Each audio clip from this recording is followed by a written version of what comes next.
No fue el cierre soñado, tampoco el que se deseaba, pero sí el que más se ajusta a la realidad.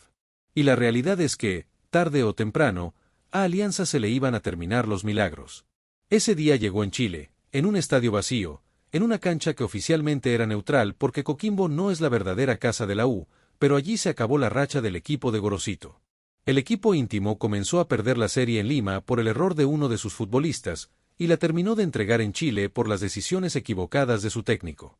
Si algo se le debe reprochar a Gorosito en este cierre de campaña es la mala elección de sus titulares en el arranque. En apenas 5 minutos, Alianza se regaló. Lucas Asadi adelantó a la U con un gol que inició en mitad de campo, explotando toda su velocidad, la que lo convierte en uno de los atacantes más rápidos del campeonato. El conjunto peruano salió con demasiado ímpetu y desorden, dejando espacios para que un Chávez lento quedara completamente expuesto. Es cierto que se podría señalar a Chávez como único responsable, pero el verdadero problema comenzó una semana antes con la expulsión de Zambrano. Este tipo de partidos estaba hecho para que lo jugara el defensor experimentado y no Gianfranco Chávez. Ante un rival superior en el papel, como lo es la U de Chile, la clave estaba en no regalar nada, en cuidar cada detalle, porque allí se encontraba la única opción de competir. Alianza descuidó precisamente esos pequeños detalles que lo fueron condenando en la serie.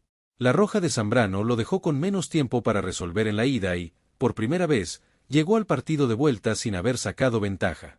A los 5 minutos en Chile ya veía la clasificación esfumarse, y en un primer tiempo para el olvido, no encontró cómo reaccionar. La respuesta tampoco llegó porque Gorosito cometió, quizás, su mayor error, apostar por Burlamaqui en vez de Aquino, un jugador con mayor rodaje. Al joven mediocampista el encuentro le quedó grande y el centro del campo nunca funcionó. Gibor estuvo impreciso, Burlamaqui desorientado y Peña desesperante, esa es la palabra. Con la pelota en los pies, Sergio Peña no aportó absolutamente nada positivo. Cada vez que la tenía se transformaba en una oportunidad para el rival, la entregaba mal o simplemente la perdía. Nunca fue un jugador determinante y en esta ocasión volvió a confirmarlo. A eso se le suma la elección de Gorosito al poner de inicio a Cantero en lugar de Kevin Quevedo. El problema es que Cantero suele rendir mejor entrando desde el banco que arrancando, y además, jugando pegado a la banda pierde toda la chispa que puede mostrar cuando actúa más cerca del centro. Así, el primer tiempo terminó siendo un obsequio para la U de Chile. Ya en la segunda mitad, y con el 2-0 en contra tras un verdadero golazo, recién entonces Gorosito decidió mover el banco, ingresaron Paolo Guerrero, Kevin Quevedo y Pablo Cepellini. La primera señal de cambio se dio justamente con Cepellini, que reemplazó a un Peña desbordado, incapaz de darle claridad al juego. El uruguayo mostró mayor serenidad y le permitió al equipo circular mejor la pelota. A su vez, Aquino aportó su experiencia, y de una presión ejercida por Cepellini llegó la recuperación que terminó en el tanto íntimo, definido por Kevin Quevedo. Eric Castillo, el mejor jugador de Alianza en esta copa, tampoco se quedó sin su gol. Con ese tanto, el cuadro blanquiazul logró marcar en 8 de sus 9 partidos como visitante, algo que merece ser reconocido. Con media hora todavía por delante, parecía posible alcanzar el empate, pero el equipo no tuvo la capacidad para lograrlo. No lo logró porque la U de Chile mostró ser un rival sólido y ganó con justicia. Los azules se impusieron frente a una Alianza que no cuidó los pequeños detalles y al que se le acabó la suerte. Un equipo que tampoco tuvo en su entrenador la claridad para escoger a los protagonistas correctos. Siempre me quedó la duda de por qué Cepellini estuvo relegado tanto tiempo. Llegué a pensar que el uruguayo no estaba en buen nivel, aunque al final solo Gorosito conoce lo que ocurre en los entrenamientos. Pero en los partidos, la elección siempre fue Peña, y lo demostrado hoy por él fue muy pobre. Peña no estuvo, en ningún momento, a la altura de unos cuartos de final de Copa Sudamericana. En el caso de Kevin Quevedo, su presencia desde el arranque habría marcado diferencia, pero no todo puede cargarse sobre la espalda de Gorosito. Hay factores más grandes que ya no dependen del entrenador. El viaje fue emocionante, sí, pero esta es la realidad, la aventura llegó a su fin. Y cuando digo que Gorosito se equivocó, lo coloco como su segundo mayor error del año, porque el primero, aunque suene duro, fue haber dejado de lado el torneo local pensando que tenía chances reales de ganar la Sudamericana. ¿Quiénes somos para apagarle la ilusión a un plantel comprometido? Pero la verdad era otra. Alianza sacrificó el campeonato peruano para concentrarse en el torneo continental porque vio la posibilidad de alcanzar una final internacional. Sin embargo, Para conquistar un título de ese nivel se necesita mucho más de lo que hoy ofrece Alianza. Hacen falta recursos, y sobre todo, conservar a tus figuras.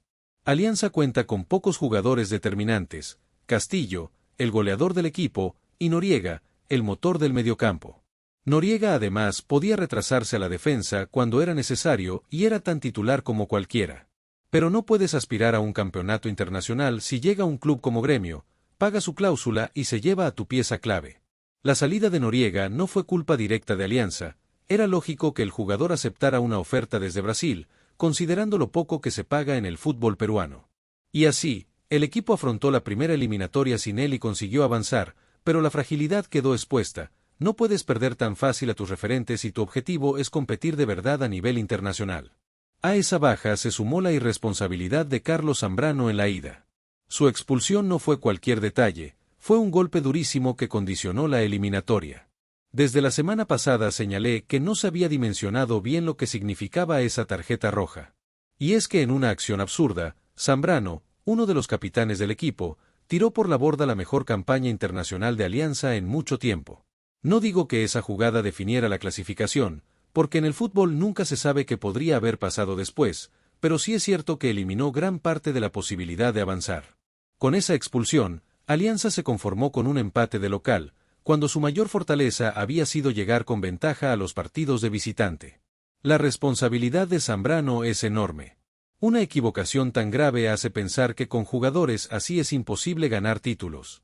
Y de alguna manera, hoy entiendo mejor a Gareca. Siempre me dolió que un defensor de tanta calidad como Zambrano quedara fuera del Mundial, pero viendo actitudes como esta, la decisión cobra más sentido. ¿Cómo puede ser que, teniendo a Zambrano, probablemente el mejor central que he visto en Alianza, el equipo no logre salir campeón? Quizás esta llave frente a la U de Chile me da la respuesta. Hay futbolistas de enorme calidad, pero con los que simplemente no se puede conquistar nada importante, porque en el instante decisivo terminan dejando al equipo a la deriva. Zambrano puede ser el central más sólido que pasó por Alianza Lima, pero si en el momento clave comete la irresponsabilidad de regalarse con una expulsión tan absurda como la de Matute la semana pasada, entonces prefiero tener a un defensor menos talentoso, pero que no falle en ese tipo de circunstancias. 15 años tuvieron que pasar para que Alianza volviera a tener una chance así. No hablo necesariamente de eliminar a la U de Chile, pero sí de firmar una campaña memorable. Y de hecho ya lo era. Era casi poesía, aunque con un tinte trágico. Una historia digna de Bukowski, sin final feliz. Para Alianza, nunca hay cierre feliz en esta sudamericana. Todo parecía el guión perfecto para una película de revancha, una de esas historias de redención en la que el equipo rompía la sequía después de 15 años. Pero la realidad fue otra. No hubo épica ni gloria, solo el recordatorio de que esto no es cine, es la vida real, y en la vida real los sueños no siempre se cumplen. Alianza perdió la posibilidad de disputar unas semifinales ante un rival superior. Porque, más allá de lo que se pudo o no hacer, lo cierto es que la U de Chile fue mejor de principio a fin. Alianza no tuvo lo necesario para imponerse. Descuidó detalles que podían marcar la diferencia y lo pagó caro. 15 años después, otra vez la U nos deja fuera. Sin embargo, hay algo que sí queda: esta campaña fue distinta. Alianza jugó 18 partidos internacionales en un solo año. Puede que no sea un título, pero sí refleja lo que fue el recorrido del equipo. 6 encuentros en fase de grupos de Libertadores y otros 6 en Sudamericana. Y en ese sexto duelo de eliminación directa, el equipo ya no dio más. Los milagros de Gorosito se agotaron. 18 partidos internacionales equivalen prácticamente a un torneo corto en el Perú, la misma cantidad de fechas que una apertura o un clausura. Alianza, en lo que va del año, habrá disputado prácticamente 3 torneos, pero con un volumen de partidos muy parecido. Esa carga tan exigente terminó pasando factura, jugadores que se fueron cayendo por lesiones, sanciones y hasta por ventas, como el caso de Noriega. Los refuerzos que llegaron no lograron integrarse como se esperaba y el equipo se fue quedando corto. Y es que la realidad es clara: para aspirar a un título internacional, se necesita una inversión mucho mayor a la que Alianza puede hacer hoy. Lo conseguido hasta aquí ya era algo extraordinario, casi un accidente del fútbol. Que Alianza eliminara a equipos como Gremio fue una hazaña, pero inevitablemente la diferencia de recursos salió a la luz. Eliminaste a un gigante, y 2 semanas después ese mismo gigante se llevó a tu mejor jugador casi por monedas, porque para ellos es un vuelto, pero para nosotros era una pieza invaluable. Así es casi imposible romper el molde que dicta que las finales son territorio de argentinos y brasileños, con los ecuatorianos colándose últimamente en esa conversación. Pese a todo, la campaña de Alianza Lima ha sido emocionante, distinta, y nos hizo soñar. También nos distrajo de lo que realmente estaba al alcance, el campeonato local. Nadie quería pinchar la ilusión mientras duraba, todos sabíamos que era muy difícil, casi imposible, que Alianza llegara a la final de la Sudamericana. Pero mientras el sueño seguía vivo, se apostó por él, dejando de lado la Liga Peruana. Gorosito resignó puntos y los mismos jugadores reconocieron que la motivación no era la misma. En el torneo local se les veía mucho más apagados que en los duelos internacionales. Ojalá no sea tarde para entender que lo único que realmente se podía ganar era el campeonato nacional. Y ojalá aún quede tiempo para competir por él. Esto ha sido todo por hoy. Gracias por acompañarme en este análisis en un día triste para la hinchada de Alianza Lima. La vida no es cine, no hay finales felices, solo hay finales, y nos tocó vivirlo así. Ahora toca volver la mirada al torneo local, con un partido complicado en la altura frente a Cienciano, ya entrando en octubre. Ojalá no sea demasiado tarde. No olvides suscribirte, dejar tu like y activar la campanita para no perderte ningún video.